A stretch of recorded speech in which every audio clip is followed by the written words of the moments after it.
So, folks, I want to talk a little bit about hope, because I understand it's in quite short supply.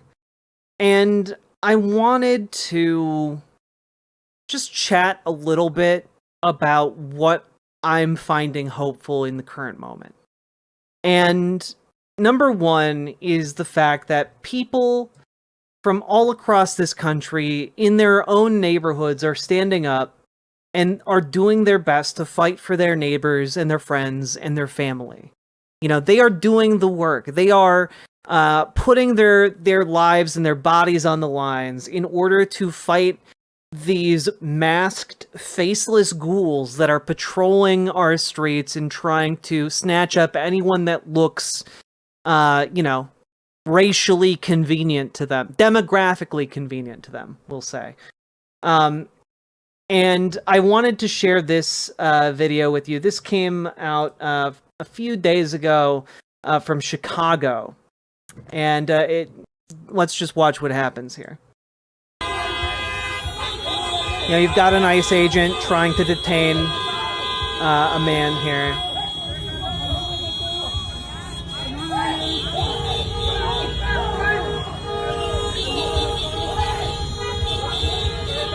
Starts trying to choke him out.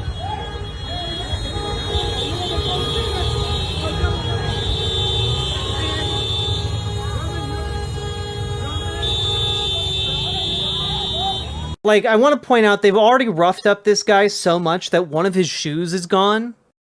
Like, it's just been kicked off in the scuffle. They're choking him. They're trying, like, he's throwing his phone to, like, bystanders. Like, this is some authoritarian fascist shit. These people who are doing the snatching, they deserve, each and every one, to be prosecuted. And in my ideal world, each one would hold a jail cell till the end of time for their role in what they are doing. They're trying to get him in the car.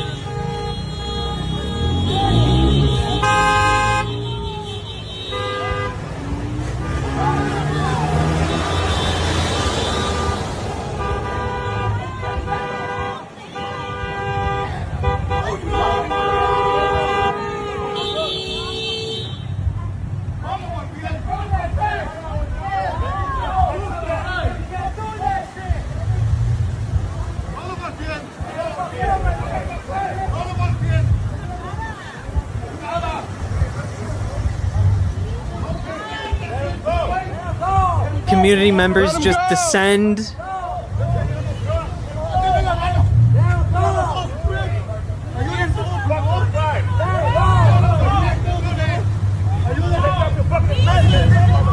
He's shouting, "Help me, help me, help me."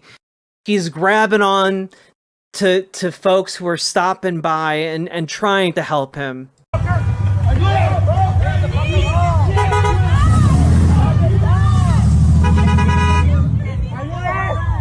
Let him go! Let him go! Get off him! More and more people converging. Help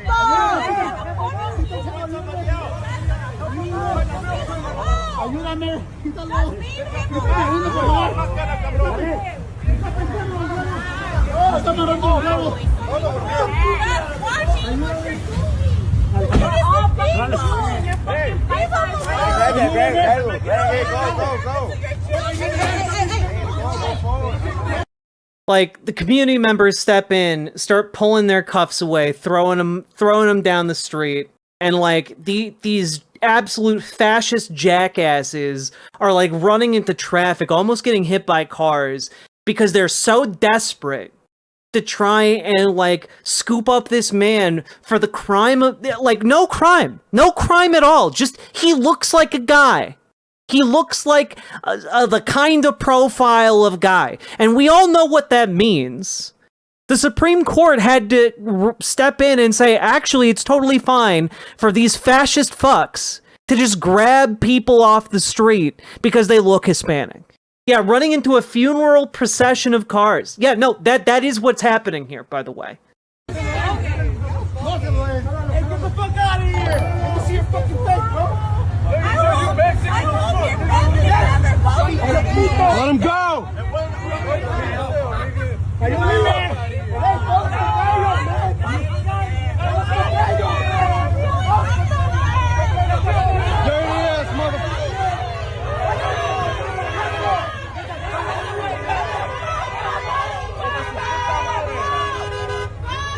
The community just converges on that spot.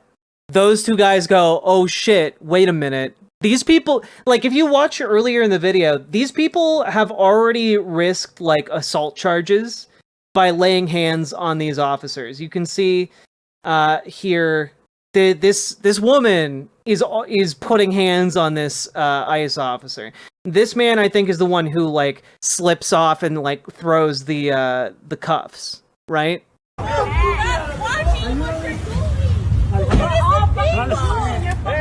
Oh no, he gets them off. Okay, and then he throws them there.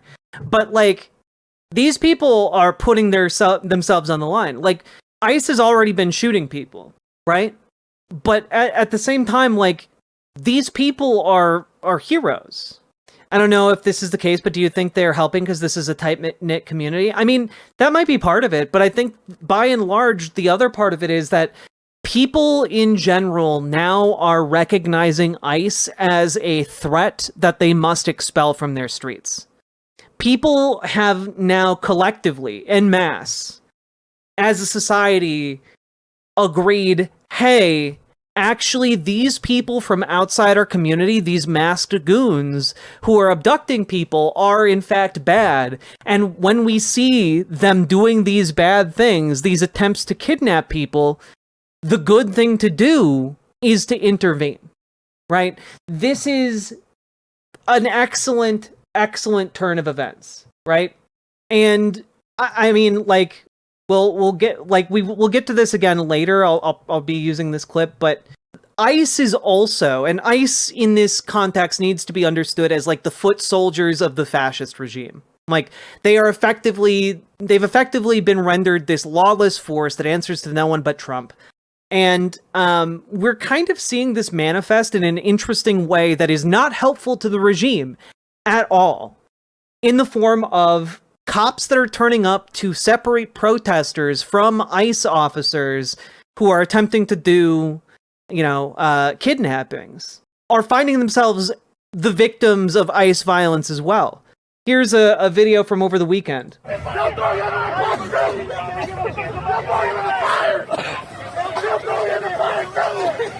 Understand? They just tear gas you. They don't give a fuck about you either. Why are you protecting them? Like, these two cops getting tear gassed by ICE. Like, ICE is shooting tear gas at the cops. These are the people who need to be on the side of the fascist regime, because the cops actually generally live in the local community. And when you start alienating them like this, it's a big deal.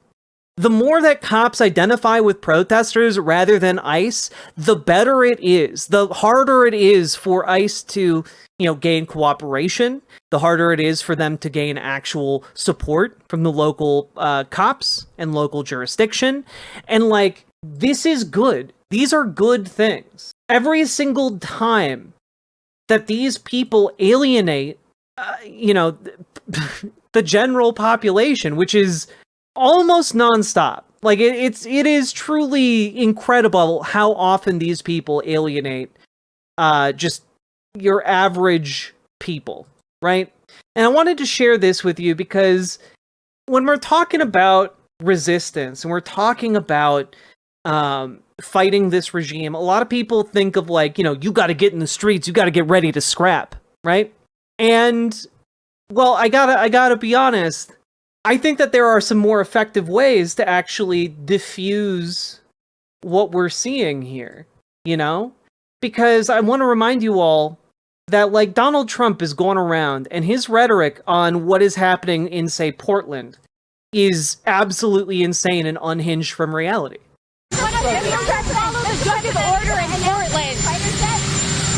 We're going to look at that. It was amazing. Portland is burning to the ground. It's insurrectionists all over the place. It's Antifa. And yet the politicians who are petrified. Look, the politicians are afraid for their lives. That's the only reason that they say, like, there's nothing happening. And you've seen it. The place is burning down, and they pretend like there's nothing happening. The place is burning down! If they need any tips on alienating the general population, I'm sure Pete Hegseth could give them pointers. Oh God, I'm sure. If you need tips on how to alienate the general population, just look at just look at Stephen Miller. That dude can't be like you've got literally the worst peopling oriented people in charge of the country right now. You got like Stephen Miller, someone who would make even the most conservative person's skin crawl. You've got JD Vance, a man who can't even order donuts or look at a couch and be normal about it. And then you've got like Pete Hegseth, a guy who's literally made out of snake oil. They're like, these people are completely not the folks who can sell this fascist project, And on top of that, when we talk about getting out on the street, one of the ways you can do that is by undermining the perception of the protests in the conservative mind. I posted this over on Blue Sky because I think it is an excellent example of what I mean here, of both destroying the narrative that is being put forward by the Trump administration and by ICE, and by getting involved on the ground, but in a slightly different than imagined way. This is from the account The Anti-Fascist Frog.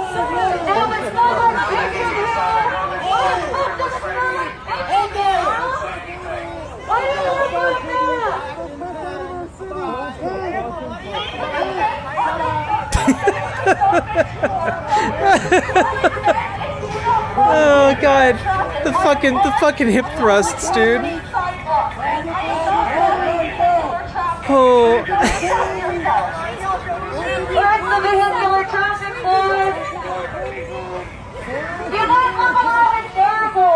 The frog is casting dangerous anti-fascist magic. Indeed, indeed.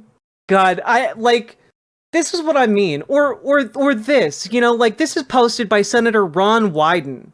And, this is what's happening outside that facility in the daytime. You got, a goddamn giant inflatable capybara. There's... It's the quietest, most peaceful thing, and people are just, turning it into absurdity. And I think that's another effective and wonderful way to do protest. Pete Hegseth was literally in front of an audience of generals while alienating them. It's true. If you need to get people on your side, sending them out there to call them all fat is not the way to do it. I'm sorry, if you want people to like you and be on your side, you can't do it that way. So I'm putting all this together here for you because I think that generally what we are seeing is, kind of what's outlined here in the American Prospect. This piece was written, last month, about a month ago, minus 10 days. Can resistance succeed? Which is a pretty scary headline, And I would recommend folks read this article. I'll link it in chat here for you guys, because I think it's good. I think it's nice stuff. But basically, it is going through what is happening right now within the country, the battles in the courts, the different things that people are attempting to slow down this administration and make things happen, and the way that Zoran Mamdani has kind of shifted the political paradigm, and the way that the National Guard is being stymied in its deployments by Donald Trump. Now he's not the one doing the stymieing, but you guys understand what I mean. And towards the end of this, I just want to get down here towards the end, which I thought was it's a long piece, but I think this ending is great. All of the foregoing suggests that the great American democratic experiment is far from over. If the slide to autocracy can be slowed and reasonably fair elections preserved, the millions of citizens engaged in resistance could stay mobilized to elect a drastically different governing coalition and set of policies. If the antibodies to tyranny continued to revive, Trump's paradoxical legacy may be a reawakened citizenry. Over the long term, that is the only antidote to Trumpism. And I think that's right. I think that is correct. I think that, what is necessary is getting as many people as possible aware of what is happening, and getting them not just aware that it's happening, but to actually take action in some form or fashion within their communities. Because those two things need to happen. It is not enough to simply know what is happening. You need to do something about it. It's a two-part thing. You need like the knowledge, and then you need to act upon that knowledge to make a difference, right? And so what I'm suggesting here is that, folks, you guys do make a difference. And like, I want to point out that, you know, the entire history of the United States is building up this kind of resistance. And the point is not just so that we can get one measly change and disintegrate as a movement, but that we need to hold true to a set of principles. Those principles need to be rooted in democracy, in equality and equity, in commitment to one another's humanity and the betterment of our world. Because just as we should always seek to better ourselves, so too should we seek to better our world. You know, kind of that age-old adage of like, you know, leave a space better than how you found it, right? And I want to point out that if you're feeling a bit down right now, if you are still feeling, oh man, maybe this whole democratic experiment has failed, I would encourage you to read, you know, maybe for the first time ever, I would encourage you to read this section of Mencius Moldbug's thinking. For those of you who don't know who Mencius Goldbug is, that is the pen name of one Curtis Yarvin. And Curtis Yarvin is, you know, kind of the fascist thinker of the moment. He is the guy who, as Trump was coming into office, had the ear of many of these technocratic billionaires, had the ear of many conservative politicians, and was writing essentially that what Trump needed to do was to come in and start the Holocaust. And I'm not being facetious here. I'm not being hyperbolic here. He was literally calling for execution chambers to expedite the killing of political dissidents and journalists, right? This was kind of his thinking, right? He is a disgusting fascist who has somehow been allowed to exist within the current academic panoply of thinkers that hold influence. Hexeth pulled a sorry Sarge, you told me to call our generals fat cool cats, but I thought you wanted me to call them fat cold, P word for cats. Oh, sorry Sarge. It's true, Kogsley. Thank you for the $10 super chat. And Saki Tanuki, thank you for the 5 tier 1 subs. I'll look at that link when we're done with this segment. But I wanted to read out what Curtis Yarvin is saying about this particular moment in time, because I think you guys will take some hope from it. All right? The second Trump revolution, like the first, is failing. It is failing because it deserves to fail. It is failing because it spends all its time patting itself on the back. It is failing because its true mission, which neither it nor still less its supporters understand, is still far beyond its reach as algebra is beyond a cat.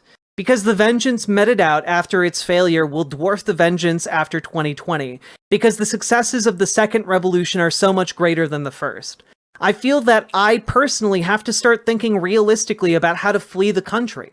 Everyone else in a similar position should have a 2029 plan as well. It's not even clear that it will wait until 2029. Losing the Congress will instantly put the administration on the defensive. Here's a Twitter exchange that captures the situation perfectly. First, Stephen Miller of Homeland Security. And there's a screenshot of Stephen Miller saying, the issue before is now... God, Stephen Miller can't even fucking tweet right. The issue before is now is very simple and clear. There's a large and growing movement of left-wing terrorism in this country. It is well organized and funded, and it is shielded by far-left Democrat judges, prosecutors, and attorneys general. The only remedy is to use legitimate state power to dismantle terrorism and terror networks, in which he's talking about using, you know, the federal government to dismantle the judiciary and like the state judiciaries, I guess, because, you know, he's a deeply unserious person. Quote, when you see clips of, we're back to Yarvin now. When you see clips of masked DHS goons hauling off some equally masked anarchist, you may be tempted to cheer. Don't. Yes, charges will be filed. No, it will not harm the anarchist. It will make his day, his year, and maybe his life. All the money and power in the world will be at his defense. He will not even need to lift a finger to organize his own lawyers, much less pay them. In the end, as with many of the BLM rioters, he will probably be well compensated with taxpayer funds for his trouble. Not to mention all the pussy and or dick she or he will, as a martyr, be entitled to. For the Islamist, this reward is only in heaven, but for the leftist, it comes on earth. Just, I'm sorry, the fucking rampant inceldom that is, oh yeah, our enemies are all getting laid. All the leftists who are going to the protests are getting laid. That's what he's saying. He's saying, like, when he's saying the Islamist, the reward is in heaven, he's saying basically Muslims get, like, pussy in heaven, but leftists get pussy on earth. That's essentially what he's saying. And this man is bereft of maidens, as the classicists like to say. The reward for Stephen Miller and his ilk is also on earth. They look tough. They're doing something that they are not even doing 0.01% of what it would take to solve the problem. That, at much more risk to themselves, the most they could probably do is 0.05% matters not. They can milk it as far as it goes. They too will sell books. Basically, what Curtis Yarvin is saying here is that essentially leftists are all getting laid, and that this administration, if it wanted to actually succeed in the project of having a fascist state, would need to actually kill millions of its left-leaning opponents, and it's not doing that, and therefore it will fail because it's already lost in the court of public opinion, and really the only way you could have not done that is kill the public that doesn't support you. And so that's what he's saying. When he's saying, like, this administration isn't doing, is doing 0.01% of what it takes to actually succeed, he's talking about the fact that they're not doing massacres on the regular, right? That is the entire point. Also, if you're a leftist, you can hypothetically get 72 virgins with one giant polycule. Take that, religion. I mean, I don't think if somebody's in a polycule, they're a virgin, Jazz Dog. But thank you for the $5 donut. Maybe it's possible. I don't. Polycules are beyond me. I'm sorry. Monogamy is where I'm at because, like, I met the love of my life. But that being said, it should be heartening to you that the people who have spent the most time trying to plan and coordinate and think piece their way into a fascist government are looking at what is happening right now, and they're going, oh no, we're losing so badly that we need to start trying to flee the country. Oh no, we are losing badly, and if actual consequences happen, we're fucked. Curtis Yarvin is someone who should have been trolled off the internet years ago. He's pathetic. He thinks he's deep, but he's just an edgy moron. I mean, that is true.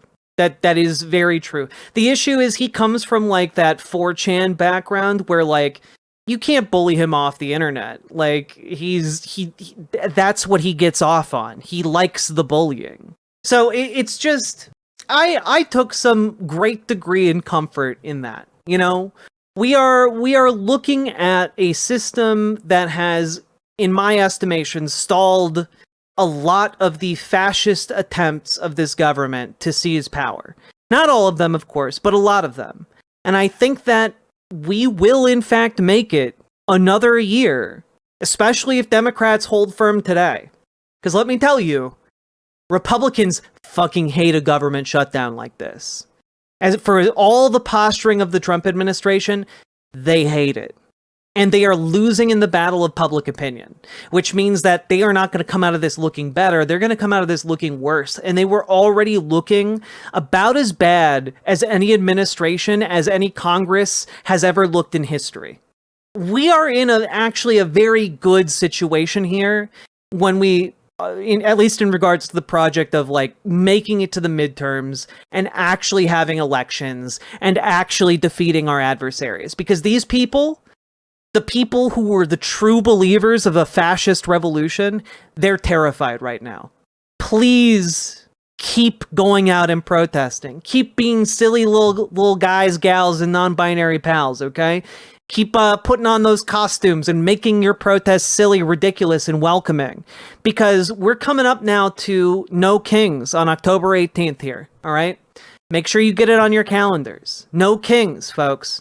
Because what we're looking at with No Kings 2 on October 18th is a larger demonstration than the last No Kings, which I want to remind everyone, the last No Kings demonstration was one of the largest civil rights demonstrations in modern American history. And folks, we need to make it even bigger. And right now, there are more protest locations planned than there were for the first No Kings.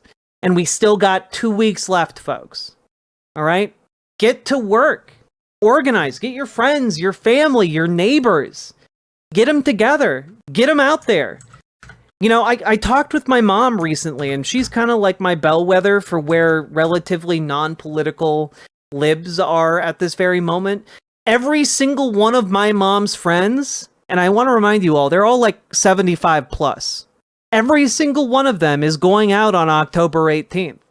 My dad, who's a transphobic conservative creationist, is going out to that protest. Like, let me tell you guys, people are pissed, and it's not their traditional, like, far left folks. It's not the people who are calling themselves socialists standing alone. We are talking about one of the biggest mobilizations in American history. And folks, you gotta turn up to this. If a 75-year-old lib in the Midwest can turn up to one of these, so can you. And, you know, if you can't because of disability or something, figure out a way you can contribute, whether it's putting out amplifying messages or coming up with printable propaganda. Figure out something you can do. All right? We all got to do our part, whatever that part may be. And yeah, it's true, Travenoid. The problem with No Kings, it's only a few hours long. We need a general strike. And you know what?